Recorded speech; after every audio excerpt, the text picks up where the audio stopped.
I would like to discuss with you, as invited by Dr. Guilherme Cassia, who I'm very thankful for this opportunity, the treatment of malignant tumors with stereotactic radiosurgery. This will be presented in terms of results, as well as in our philosophy of treatment, in what we have acquired over 30 years of treatment of these patients with stereotactic radiosurgery. Our institutions that we work at this point, Redidor São Luís, as well as Instituto Dor, the School of Medicine. And so we continue doing research in these areas and many other areas. And our philosophy at these days, in terms of treating these patients, is indeed pay attention very much to the origin of these tumors that is indeed in the molecule of DNA. So our philosophy will be discussed: maximal resection, how we do the operation, maximum standard of care. We always follow what is in the literature as the best standard of care with evidence-based medicine, and the novel treatments that we have proposed, and as well as the treatment of the metastatic disease. So in terms of what has happened with medicine in general, we see here that over the years, what has happened is that we have evolved from last century, in the beginning of our last century, living at 40 years of age, and now we are living at the double, over 80 years old, and we learned how to do surgery with the sterility. We learned how to use antibiotics. This brought us to the 60 years of age, and then the cardiologist taught us to eat better, the transplants, the new devices to pacemakers making the heart beat. We are already using these pacemakers in the brain to make the patients live better quality of life despite of neurological diseases. And where are the Homo sapiens going is in the understanding of the molecule of DNA. We are here losing lives with the COVID-19. That's half of this molecule. So we need to learn how to do this to treat our patients. So I'll discuss this evolution with you, as well as what we are doing in terms of stereotactic radiosurgery, as well as surgery. In terms of surgery, the trend and what needs to be done is indeed invade the brain the least as possible. Large incisions cause surgical pain, more infections, long stays in the ICU, expensive bills in hospitals. So we need to invade the least as possible to get our patients out of the hospital as fast as possible, back to work and costing less to the medical care. So this is the goal that we have decided to do close to 40 years ago, when we started to treat patients in medicine and in neurosurgery. And we have been committed to teaching for over 40 years. All these techniques, mainly stereotaxis, that's a very fine mathematical way to get to the point in treating these patients, using rays, using radiosurgery, either with gamma rays, protons, or photons. We have written this over the years, which are the minimally invasive techniques, such as endoscopy, embolization, heat in the lesions, destroying tumors with radio frequency, and obviously stereotactic radiosurgery, which is the least invasive technique of them all. And always summarizing our results and trying to bring the best of this technology that can help patients with difficult diseases, such as diseases that we understand that are probably the ones that still kill human beings, and we are not being able to treat with very effectively, despite of all the technology and everything that we know, not only about surgery and radiation, but mainly about imaging. Imaging has changed the course of the treatment of these diseases. Here, for instance, with a plain X-ray, was diagnosed a glioblastoma multiforming in 1904, so more than 100 years ago. And in reality, this was just hair with oil that the patient had. So wrong diagnosis made with a poor imaging. At that time, the best imaging existent. But we did evolve over the years with angiography, pneumoencephalography, and then obviously the CT scan with the computerized imaging that brought all the algorithms for the MRI scans and the sequences that show us blood, show us molecule of this diseases, mainly to show us where the disease is really the most active for us to choose our treatment directed to that region. And actually, based on this imaging, associates surgery with stereotactic radiosurgery, for instance, and obviously bringing also the chemotherapy and the immunotherapy. We will discuss that with you in a way that we brought these images to our treatments, and we did that by image fusion. We studied that with care to be able to be precise with these imagings. For instance, here we have the tumor, and here you have the pyramidal tract. So we can indeed, when we operate, we can separate one from the other with electrophysiology, as well as indicated by the image, and the studies that we did in laboratory to be sure that these fusions are correct. And here we have an example of a patient with a low-grade astrocytoma. Here I will show you a little bit of low-grade astrocytomas, low-grade gliomas, to show you that stereotactic radiation, stereotactic fractions of radiation or single dose can indeed help these patients. This is a young patient studying at UCLA, then studying economy. A biopsy in this region led the patient to have loss of sensibility in his foot, so that was not possible to remove. And stereotactic radiotherapy, here's a 5 years follow-up. You're seeing the lesion decrease in size over time.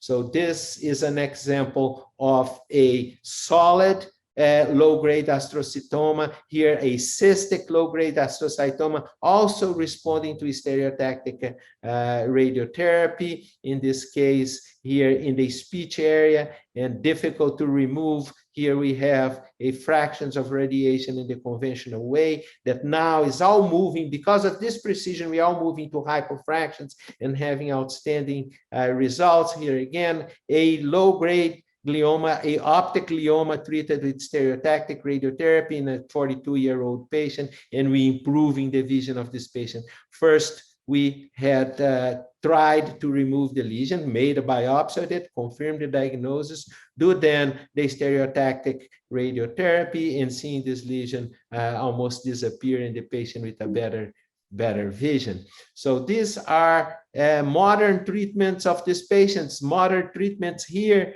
this was done early in the year 2000. So now the treatment has improved quite a bit. Here we have a patient treated already here in Brazil with a gamma knife in children. This was a 13-year-old patient when he had this tumor that was a low-grade astrocytoma, which we approached this tumor indeed through here to the occipital area, removed partially. They developed another nodule and cyst, and we treated this patient with gamma knife radiosurgery over time. We treated him twice, and here's the patient already getting through the vestibular, entering in college, and totally normal, and he had a slight visual deficit in the field because of the approach of surgery, but it's a patient completely normal human being living quite well with stereotactic radiosurgery.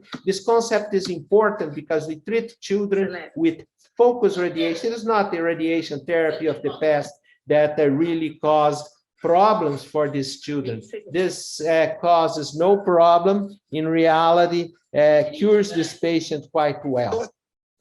Here we have another example, right? The stereotactic radiosurgery for low-grade glioma, and here again with gamma knife treating a 9-year-old girl with pineal papillary tumor. That's quite rare tumor. I'm showing that we don't treat only the gliomas, but many of the rare tumors in the childhood or in the adult. But this patient, 5 years follow-up with the tumor controlled over time. So this is indeed a very effective way of treating these tumors. Now, let's go to the glioblastoma multiforme. That's the real challenge that we have. We know now that these tumors, the best resection is the best quality of life in the future. And so the maximum resection is the longest survival. So we have to use all the technology we have. So we are imaging, controlled fluorescein, and other forms of help that we have during the operation to help these patients, intraoperative neurophysiological monitoring, patients awake during surgery to have the maximum resection, because we know that if we give these patients deficits, they will survive less and the quality of life is worse. And this was shown by the Japanese quite well, and as well as by Mitch Bergen in San Francisco. Maximal cytal reduction is when you have the best results. Here's an example of a patient that we operate. This was not a glioblastoma, but a oligodendroglioma.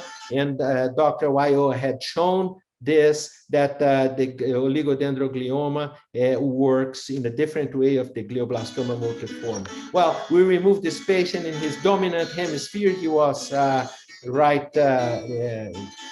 left-handed, musician and engineer, and he continued in his profession and is a professor of music as well. Well, what do we have to complement these treatments in this patient? This patient didn't need complement until today, and we are now with 5 years follow-up on him. Now, we have studied and reported about the options we have for radiation in these patients, and I'll discuss a little bit with you about the options we have for the stereotactic radiosurgery and radiotherapy. Obviously, the classification of these tumors is extremely important when you look at follow-up and outcomes. Grade 1 will be the best one. This is RTOG that has been no longer the main applied one in the clinical trials, because now we have the Rano criteria, and other ones that have the McDonald was abandoned.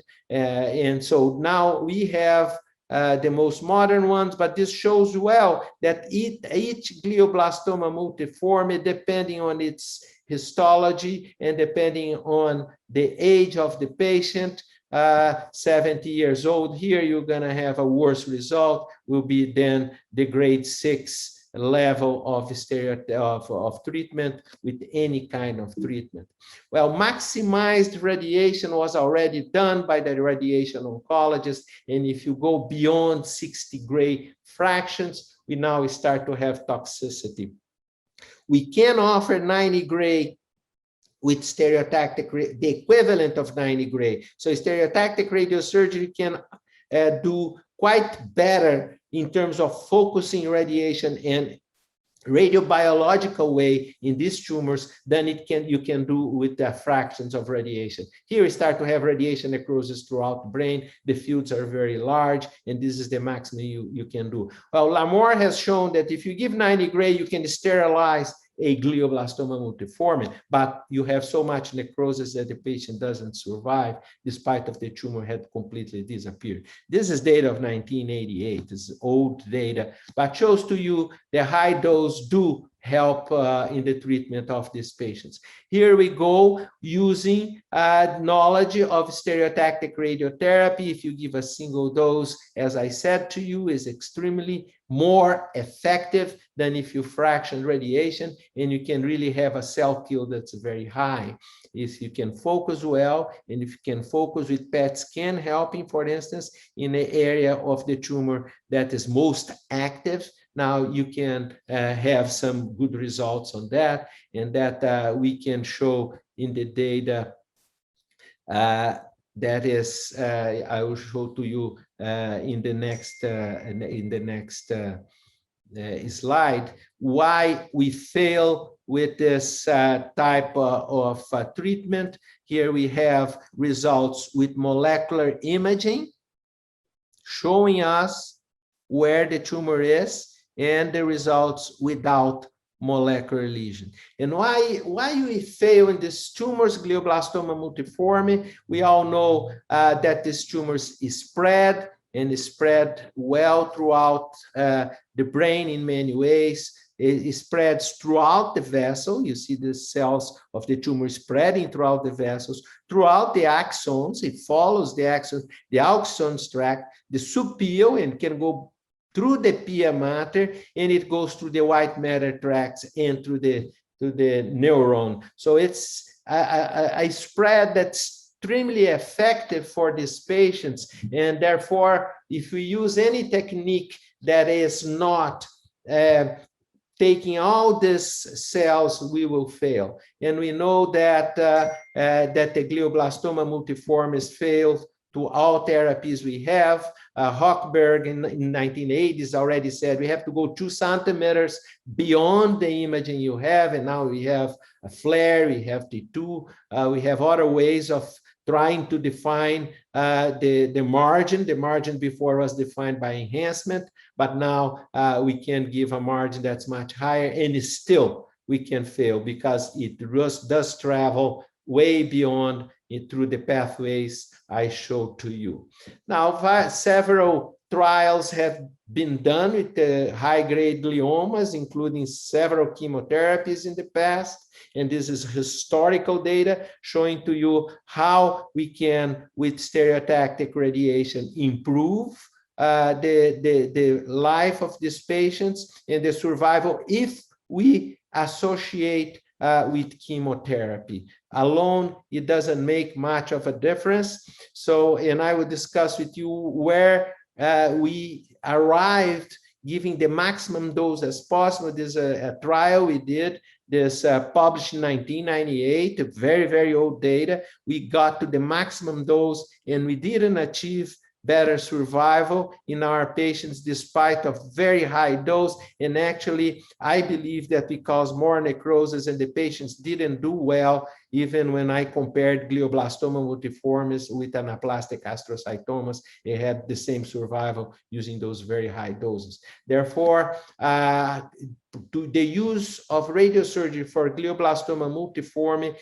changed in our service then, even though we had some long-term follow-up. This is an 11-year follow-up in a glioblastoma multiforme, rare, a young woman that lost a little bit of her memory, but we treated her for many, many years, followed her, and she was able to survive with the very high dose radiation. Here, 90 gray of radiation to make this glioblastoma multiforme very focal and very well defined, not to recur. Now, when we follow further here, and we can see that these areas, these tumors are spreading throughout the area of edema, passing through the corpus callosum, either in the back or in the front to the white matter tracts and following blood vessels. So this a treatment that's very focal will not help the patient. And this has been discussed in the literature in many ways.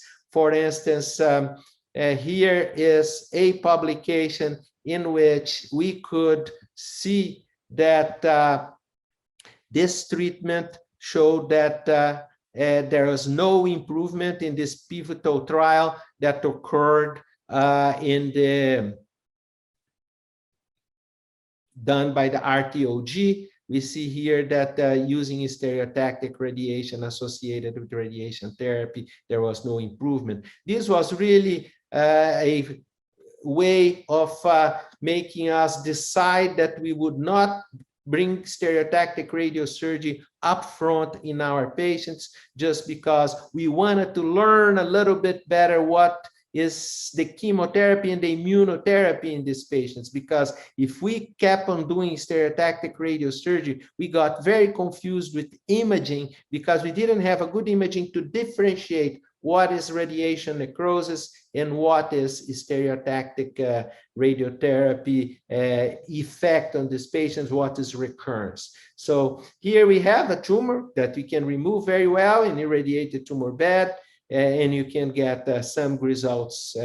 And so in very unique cases, you can indeed get better results. And this was a study with care, with fractions of radiation, well focal, and this was not quite statistical significant in terms of survival of these patients. More and more, we saw the failure of stereotactic radiosurgery in these patients, and we are here showing to you that when there is the possibility of resection here and use of bevacizumab, Avastin in these patients with a very difficult way of managing. What you have is disappearance of the tumor, but this is actually almost a steroidal effect that happens with bevacizumab, that lately we found that the patients were not really gaining a better survival, and he has indeed a bit of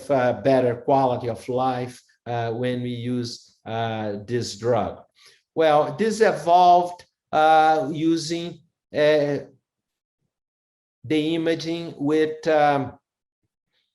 molecular markers, and this data from Grossu really insisted with us that we should be much more precise with our planning in these patients.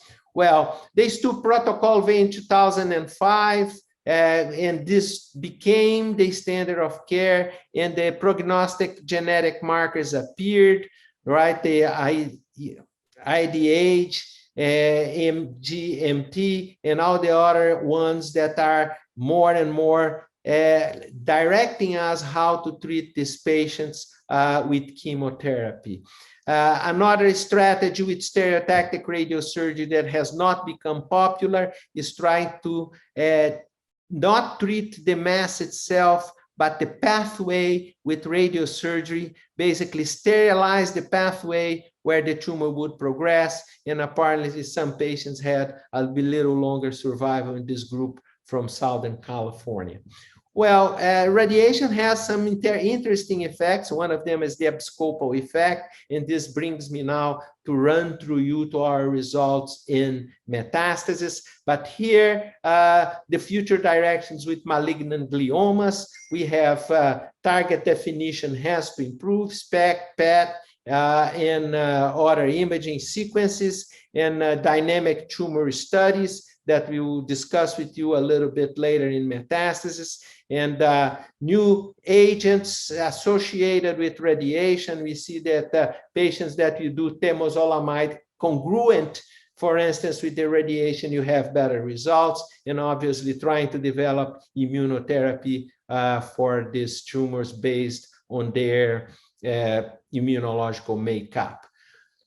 Now, finishing gliomas, I move to you for metastasis, and the history of metastasis, as I went through with you with the gliomas, I will go through a little bit of history. In 1986, the patients used to live 3 months. That when you enter with steroids, they start to live 8 months. When you enter whole brain radiation therapy, they are at 12 months. And when you enter with surgery plus radiation therapy, there was a landmark paper of Pachel in 1998. We start to live a little bit longer, arriving to 14 months. So from 4 months, we went to 14 months. The stereotactic radiosurgery entered as a boost of whole brain radiation therapy, and we start to arrive here now to 18 months, all the way to 20 months in the treatment.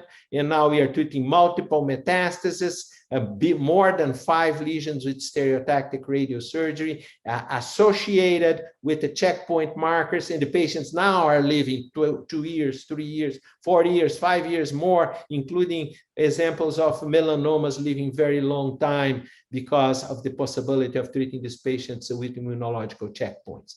Here we have, for instance, a metastasis that disappeared in 3 months. So this is really very rewarding for the stereotactic radiosurgery. If you can take the patient with less than 1.5 centimeters, we can really treat these patients with very, very good results. And here now we have choosing properly the patients with recursive partition analysis. The patients that do better actually are the ones with no systemical disease and single lesions, and with lower age. If you get to the 70 Karnofsky scale, you're going to have the worst results. So these are the winners here, are the class 1, class 2, and class 3 in the RTOG partition analysis. Well, radiosurgery came to join surgery and radiosurgery together. So radiosurgery has the effect that surgery has in radiation therapy had in the past, and does not spread the disease as surgery do, and does not spread radiation. So if you can do radiosurgery, this is mainly for the oncologist. You should be doing indeed radiosurgery to treat these patients and prepare these patients to be helped by the oncological strategies now of checkpoints of chemotherapy that are becoming very effective in these patients that have metastatic lesions. When you take multiple lesions together with checkpoint and treat them with stereotactic radiosurgery, you can indeed have better survivals. And if you do this congruent with stereotactic radiosurgery, the patients will live more, right? Congruent, non-congruent stereotactic radiosurgery plus checkpoints, immune checkpoints, and all together they go down there. So it's important to choose and do congruent with stereotactic radiosurgery.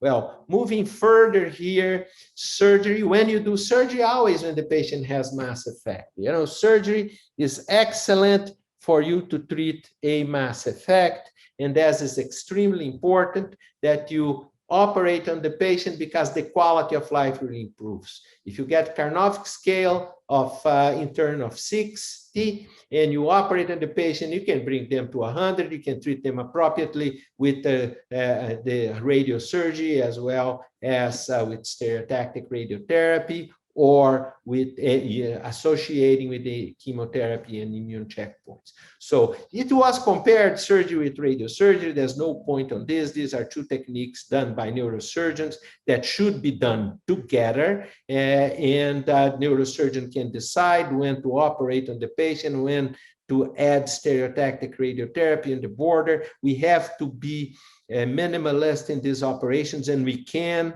do that now, open in the same size of the lesion, and even smaller. Using the microscope, you can remove almost as a lump without spreading disease. This is important. And knowing when you need to put a margin around it. Usually we do 2 millimeters, and these results are initiated to be done at Stanford University. And we'll discuss with you some cases. But now, whole brain radiation therapy, this really fell almost out of the first line of treatment. It's not a treatment that should abandon. Obviously, it has its value, but 10% of the patients will need this treatment throughout their life survival of metastasis in the brain. And that's basically when the meningeal spread. And this is really in the terminal phase of the disease. You do whole brain radiation therapy, trying to help these patients with the spread of disease throughout the brain. It's better you keep them in good quality of life with radiosurgery, mainly knowing that whole brain radiation therapy can lead to important cognition deficits. This is well shown already by Dr. Chen from MD Anderson, now no longer there, but he showed very consistently with class 1 data. Well, here melanoma, renal cell carcinoma, which were resistant to fractions of radiation. This is an old concept. Now we know that this is a concept of fractions. We know that breast cancer and non-small cell are very respondents to radiation, but if you give enough dose, you can make all these tumors decrease in size. And how you do enough dose? If you give 18 gray or more in single dose, we are reaching to 90 gray that I discussed with you in glioblastoma multiforme, GBMs, that you can really sterilize these lesions, and you can sterilize metastasis. If they are small, that's why they disappear. If they are larger, you start to have to decrease the dose because you will cause necrosis. So this is the dose that we try to give to the tumors, 18 gray and up. And if you can arrive to these doses, you can do in single fraction, in hypofractions, in 5 fractions, and when needed in very specific situations, you can do a full fraction of radiation. And here there is a patient you don't need to operate, it's less than 1.5 centimeters. It will indeed disappear. 18 gray of radiation is equivalent of 90 gray, and no symptoms, so the patient, you could remove it through this sulcus quite well, but you would spread a little bit of disease probably. So the best way of treating this is really with stereotactic radiosurgery. Now, when you remove the tumor and there is a tumor bed, as I discussed with you, do a 2 millimeters surrounding it. It was started by the group in Stanford with a control rate of over 70%, 79%, almost 80%. With the 2 millimeter margins. And if you avoid whole brain radiation, then you avoid this loss of white matter, this leukoencephalopathy of radiation therapy that occurs when you give whole brain radiation. And in our institution there at UCLA, we are giving whole brain radiation in less than 30% of our patients, and this we reported in 2003. So we're doing this throughout the 90s already and developing and treating over 6 lesions at once if they were not in contact with the cerebrospinal fluid. So this is important because if he's in touch with the cerebrospinal fluid, probably will have meningeal spread and radiation therapy of the whole brain may be necessary. And here we go with a patient that survived the years with us. Finally, he had 2 lesions in the occipital area and became blind. This is 2 months before he succumbed to the disease. And here he was in an excellent quality of life.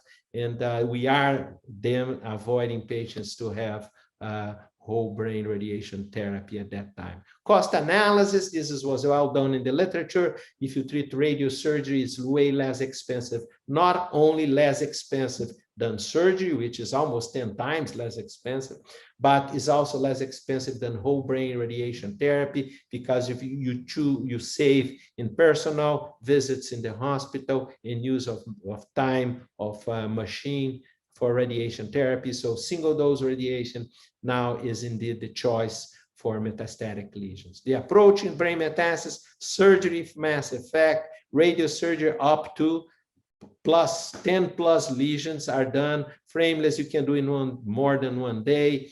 Patient comes to the department once or twice, and you treat the 15 lesions they have. Lesions reaches the CSF. Now, we have to give whole brain radiation, and we can give palliative radiosurgery after that, and if lesions persist coming. So rarely the patient is needing here the whole brain radiation therapy. Again, here's an example of patient that survived over 5 years of the diagnosis, and here we treated this lesion in giving him speech deficits. Lesion disappeared with radiosurgery almost, and when he returned with a distant recurrence, small, we treated, and he went another 40 years of survival, and then he appeared with a lesion in the spine. At that time, 2003, we were developing spine radiosurgery for the world, and it was not available worldwide yet. So we developed these at UCLA in a very elegant technique, and this became now a standard of care throughout the world. Here we have responses. This is data from Eric Chang, and we see here lung respond 84. If it's smaller than 0.5 centimeters, then it's over, we're arriving to 86% there. And here, if you start to get bigger, and then the results are a bit less. But here are the sensitivity of these tumors to stereotactic radiosurgery single dose. And then edema surrounding it, some of them disappear, some of them stay, and this we still have to understand. This is a follow-up of 3 months. There is a pseudo recurrence in some of these cases.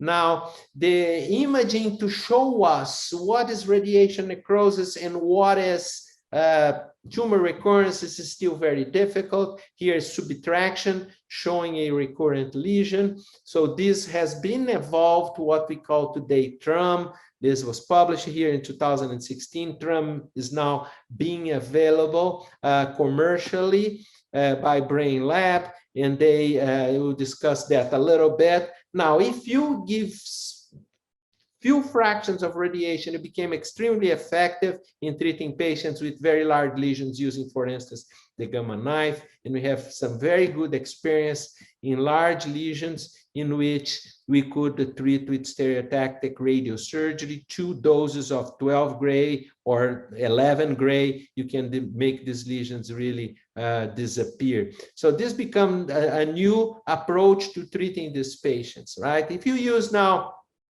the checkpoints, you can, as I discussed with you, in that concurrent with radiosurgery. Here's it's a patient with melanoma living long survival. Before they used to die very fast, and now they are living way much longer. And it will be very important, for instance, for a patient like this, a young man, 22 years old with melanoma, which we lost at UCLA 6 months after the diagnosis because he had several bleedings. And finally, we have to, after operated him in two lesions in the left side, when he had the one in the right side, then we decided not to operate on him anymore. So treated with radiosurgery, survived a little longer. Well, Yamamoto showed us that we can treat many lesions with radiosurgery, and these were landmark papers, this in the Journal of Neurosurgery, and this the other one, increasing survival, in the recurrence-free patients with new lesions, followed with gamma knife. And then neurological deterioration and major complications were extremely rare in this type of approach. So he went on to report this in the Lancet, showing here that if you treat 4 or 10 lesions or more, up to 4 and 10 lesions or more, you have the same result. 1 lesion only, you had a way significant better survival than if you treat multiple lesions. So what is to be expected? And this is statistically significant. Target therapies for brain metastasis breast, for instance, this is really changing the way we practice treatment of brain metastasis. There are multiple trials here, just to show to you, at NIH site.gov for you to see the trials that are existing using surgery, stereotactic radiosurgery, stereotactic radiotherapy, as well as all the medications that I have discussed with you a little bit that are really subject for the oncologist to discuss with you. The TRAM that I mentioned with you, that has, if you do a subtraction, this is a study done by us and together with Dr. Thomas Freddy from that was in the service of a gamma knife that we treated many patients in the past. This is one of our patients that appeared with several imaging questions after stereotactic radiosurgery and surgery. We operated her on here twice, removed this lesion once. This lesion we questioned if we should operate, and we did then the TRAM, showing to you that the lesion was not really active, and she survived a long time after this very difficult lesion here in the mesencephalon. And when it's red, it's no lesion. When it's blue, is recurrence. When you look at the TRAM lesions, for instance, here you see the cyst. The cyst is in red. The cyst is not tumor. So this is a new way and a very effective way, the last way of we are using to try to differentiate what is radiation necrosis after stereotactic radiosurgery. And now, if you go further in the complications, nothing has changed much here. Laser ablation is a novelty. If you make a laser ablation In the necrosis, you can make it disappear, depending on the location, obviously. And surgery, steroid, pentoxifillin, Avastin, and hyperbaric oxygen are the approaches that we use when we have a radiation necrosis. And moving further, I show to you here our conclusions. Patients need to be intact function. This is very important, not only in gliomas, but also in the stereotactic radiosurgery. With stereotactic radiosurgery in metastasis, you have to be sure that you don't get those complications. Imaging, they help us to plan not only surgery, but resection quite well. Radiosurgery meets the expectation of the patient. He wants to keep on working. He wants to keep on his family. And we are doing, yes, this is still a place, there is still a place for all these diseases with surgery, the conventional surgery, as well as stereotactic radiosurgery. And we need to work in a multidisciplinary way, because these are systemic diseases that we need all the knowledge we can gather from the radiation oncologists, from the oncologists, from the neurosurgeons, from the radiologists, for us to be able to treat this properly. And that's why we develop a long list of colleagues that work with us in Neurosapiens that has the intention of getting the best of all specialties to treat the patient with malignant diseases. And we are also throughout the country really to get the quality of treatment throughout Brazil. Thank you very much.